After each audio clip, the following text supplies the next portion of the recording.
Welcome to the Cory Lee Show, where our focus is on building leaders and transforming culture. My name is Cory Lee, and in each episode, I aspire to ignite something on the inside of you that encourages you to grow yourself and to make an impact on the world around you. Welcome to the Cory Lee Show.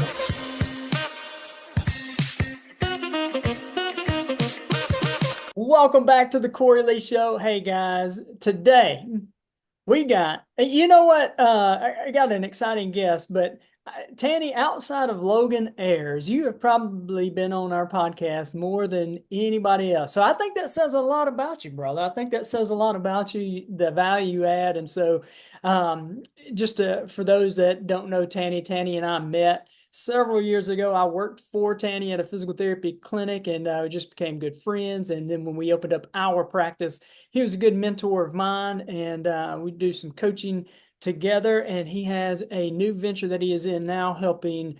I'll let you tell more about that. But basically, you partner physical therapy practices with those who are looking to buy physical therapy practices. And so, anyway, welcome back to the Cory Lee Show, Tanny. Love it, buddy. Man, I've been waiting to get back on here because you've gotten so booked lately. I was like, yeah, I got to get back on Cory's podcast. But yeah, it's fun. These little forks in the road and life changes that life throws our way. I'm just glad to be here, man. Just glad to share what I can. Yeah. Well, so you're in this new venture where you're kind of partnering, physical therapy practices with people who are looking to buy physical therapy practices. And so kind of talk to us about that. And I know I was telling you a little bit before, is like a lot of people who listen to our podcast, they're either entrepreneurs, small business owners, they're in the leadership lane, whether in ministry or business, and don't really know. I didn't comprehend that when we had our practice that I had a true asset. I had a real asset whenever I had a business. Mm-hmm. I guess I didn't look at the end goal there, but anyway, tell us a little bit about what you're doing right now. Well, yes, most of the time as clinicians, we are kind of in the weeds, and yeah, we're visionaries, but we're really visionaries for the practice and the employees and the patients. I know there's not very many practice owners that begin with the end in mind. That's a Stephen Covey quote book piece, right? But I didn't think, what's this going to look like in 15 years when I get ready to sell it, or 10 years, right? So my story, of course, I'm a PT, had my own practice in Mississippi for quite a while. We had some, an opportunity to sell back in 2014 and sold, multiples and EBITDA and all that stuff was not part of my Sunday school discussion at all, so most of the time people are just in a building mode. And so, it's a process where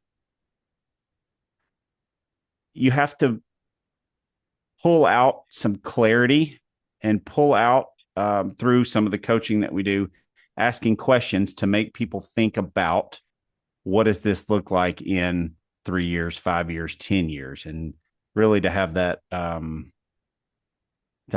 thought even in your mind, what's this, what's going to happen in 10 years. So yeah, just, it's a process for sure. Yeah. So curious what you're seeing. What are some of the practices, and I know we're talking physical therapy, but this really goes to any business owner. You've got a real asset on hand. Like when you go to sell, it's not like, how do you evaluate your business? How in the world do I know what my business is worth? And that's really what you're doing right now. And what are just some simple things that you guys look at when you're trying to evaluate a business? Well, I'm with Martin Healthcare Advisors. I am director of business development for them. Martin Healthcare, Mr. Paul Martin's been around for 25 years and does helps merger acquisitions all over the U.S. They do 30, 40, sometimes 50 deals a year. And we look at someone's practice from the outside in, because just like I was saying earlier, when you're a clinician and you're in the practice, you're in the box looking out, right? And so if you're an acquirer, somebody looking to buy practices in, say, Louisiana, and you're looking into the practice at Louisiana. So that's in Louisiana. That's what we do is we help you look at your practice from the outside in. And so we do an assessment, and buyers like to see an organized practice. They like to see a practice that's, of course, been open for a while, has good culture, lots of referral, lots of different physician referrals coming in, insurance diversity, maybe a couple locations. One location's fine. It just depends on if it's in an area that the buyer is looking to move into, right? So you kind of have, you got financial value, and then you have insurance risk, physician risk, and then location attractiveness. Honestly, that's kind of the big four there of what we're looking at and trying to explain that to the owner, because that's what a buyer is going to be looking at. Does that make sense at Oh all? yeah, absolutely. And I mean, you speaking my language in the physical therapy lane. I'm just thinking about other Yeah, businesses as they're trying to evaluate their business. What I heard you say is history, some stability and culture, and then that diversity. You started talking about how many referral partners and how many insurance providers you have in there. If you're sure. not in the healthcare space, that would be it would be like if you've got one major product and only one major buyer, you don't have a lot of diversity there. And so if that one buyer decides to stop, you don't have a whole lot of a business there. And so there's a lot of risk. And so you're looking at risk, perceived risk, I'm assuming is what you're looking at too. Yep, Yeah. yep, That. yep. That's it. And so it is interesting, Tanny, when we sold our practice, I didn't know anything about any of this stuff. And it reminds me, as I was thinking about it before me and you got on here, I was thinking about Robert Kiyosaki's cash flow quadrant. On the left side, he talks about you have an E or an employee, that's somebody who works for a business. You have an S, that's somebody who owns a job. Basically you're working in the business and you're there and the business requires you to be there. Somebody that on the other side with a B who actually owns a business, they have a system and a process that doesn't necessarily require your physical presence to be there. What I found when we owned our practice was I actually was self-employed. I owned a job and that job required me. And what happened when we went to sell, it actually decreased the value of our business because it required me. And I mean, I'm assuming you guys are looking at that as well. Yeah, it does make a difference in it's another risk factor for the buyer. But yeah, it doesn't matter if you're running a lemonade stand or car wash business or physical therapy practice. The owner typically anchors themselves in as, that's the person. People see that person at the hardware store or church or wherever. Oh, that's the PT guy. Oh, that's the car wash guy. And so there's a lot of value in being that person for the practice. Yeah. And if and there's a number of course, I'm speaking in PT language, but there's a number of people that say, do I have to stay on once I sell for a year or two or three? It is highly likely that the buyer would rather you stay on, right? Because you've been running it's like a captain of a ship, right? If you buy a boat and the captain leaves and you're like, I don't really know how to run this thing very well. I mean, most of them do, but they don't want to hire. They want to go in and hire a whole bunch of people. They love kind of coming in quietly, almost like a turnkey situation. The owner can stay on for a couple of years, keep everything running smoothly, train someone up when it's time to, after year two or year three, when it's time for them to leave, that new person just kind of takes over and the original owner kind of steps out, and there's less waves happening in the, less ripples in the water. So that's kind of how that goes.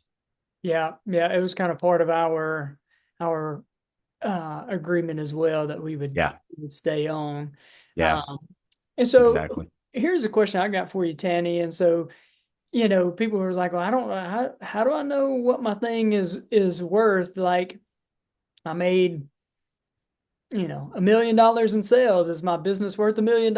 Or like I've got my accountant says I've got $250,000 in net revenue. Like, is my business $250,000? Like, what can I Yeah. expect? Like, how do you even figure that out? Well, most of the time, honestly, all the time in our space, it's based off EBITDA.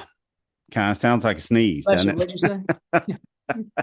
Yeah, it sounds like a sneeze. That's actually really important. And that is earnings before interest, taxes, depreciation, and amortization. Now, Mhm. I'm not a financial guru or CPA.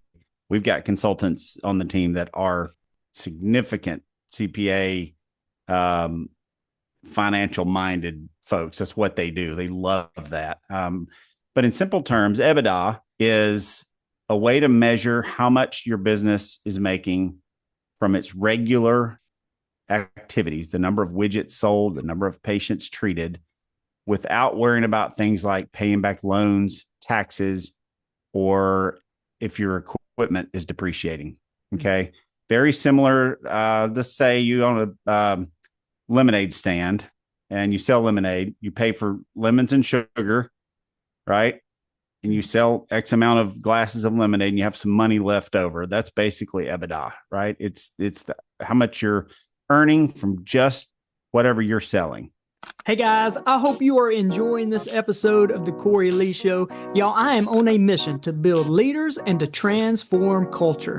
So if you're looking for a speaker who speaks directly to the heart, a mentor to come alongside you and your team, or if you're in a position where you're looking for a personal coach who embraces where you are and also believes in who you could become, then I would be honored to walk this path with you. Simply reach out to me on my email at Cory@CoryLeeLeadership.com. Look, let's make your vision a reality. Contact me and together we'll navigate the path from aspiration to achievement. Your transformation, it starts now. So the EBITDA is your base number. This is just the financial valuation of the practice, right? And so the EBITDA, once you come up with your EBITDA with your CPA or our accounting guys, there's a multiple paid on that EBITDA. Okay. We've seen some 2.5s, 3s out there from practices that are not organized. They have maybe a lot of patients coming in from one physician practice, and that's a higher risk. And maybe they've had a lot of turnover. They don't have a great culture there, right? And we've seen some multiples way up in the 7.5s, 8s, 9s for clinics that are great culture, low turnover, staff have been there for years, great insurance diversity, great physician diversity, good EBITDA, strong numbers, and growth trajectory. So honestly, it's based off that EBITDA number. There's a multiple paid off of that based on how clean that Ford F-150 is, right? So I like it. yeah. And I've seen that in each industry kind of has their own little multiples, but They do. for simple math for what you're saying, earnings before interest, taxes, depreciation, all the stuff, right? Like what you truly get from selling, let's say that's 250,000 and the multiple you get is 4. You could expect to sell your business for $1 million.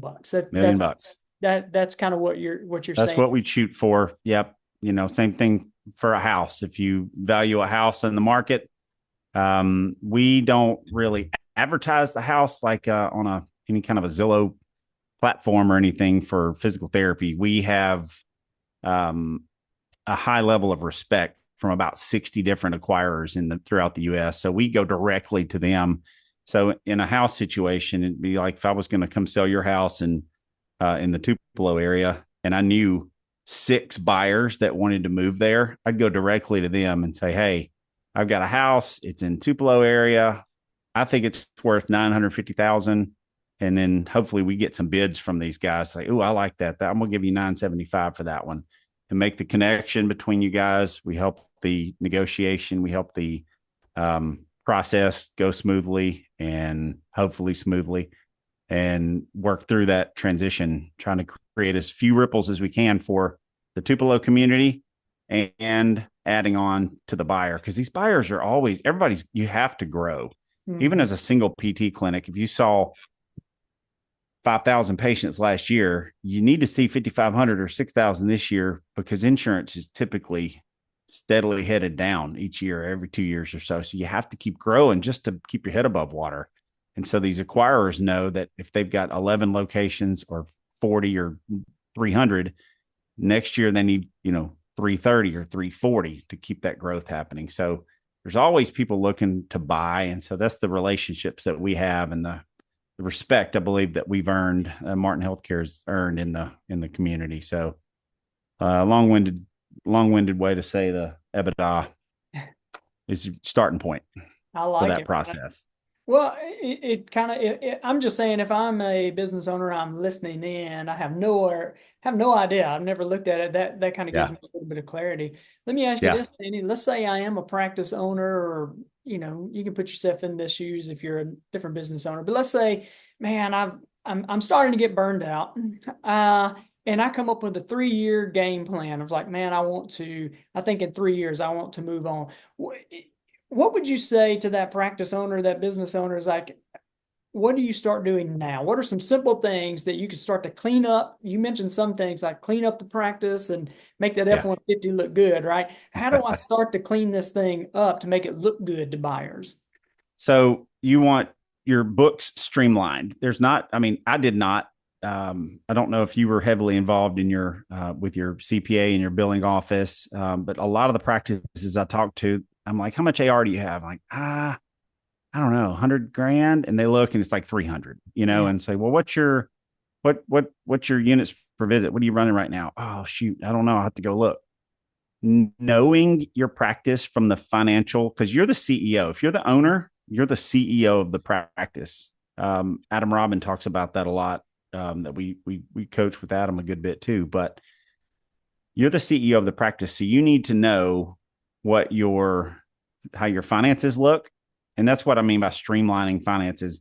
Like if somebody were to call and say, "Hey, can I have your finances by lunch today?" You should be able to deliver that. It's 9:20 here in Nashville, so you should be able to deliver that. And if you can't, you need to streamline that so where you can access that stuff a little bit quicker. Yeah. You'll know culture is a little harder to develop quickly, but get your finances streamlined. Hopefully, your culture's in place, and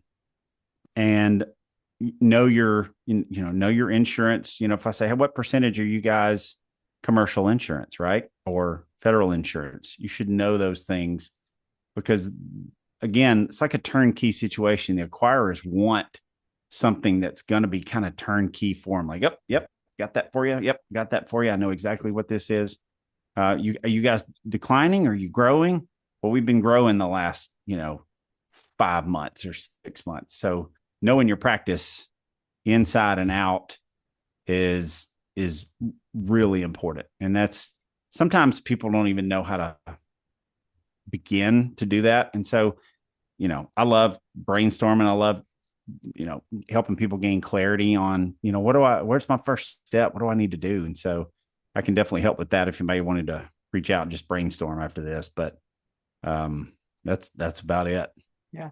Do you feel like most small business owners know their numbers like that? No, I don't. Not from the phone calls I get. Now I could be Yeah. wrong. If you're listening out there and your numbers, congrats. You're in that top 10% of people Yeah. that are actually paying attention to it. So no, Yeah. most of them do not.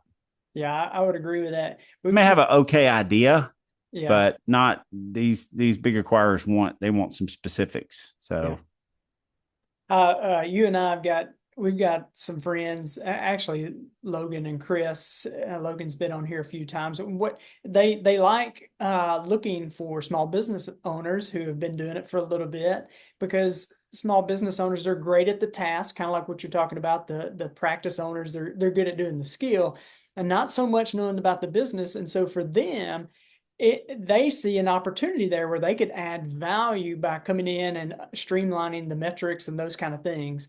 And yeah, so they look for those kind of things. So, yeah. Well, we offer a consulting package that we can walk through every facet, every nut and bolt of the clinic, all the KPIs, all the insurance contracts, all the things.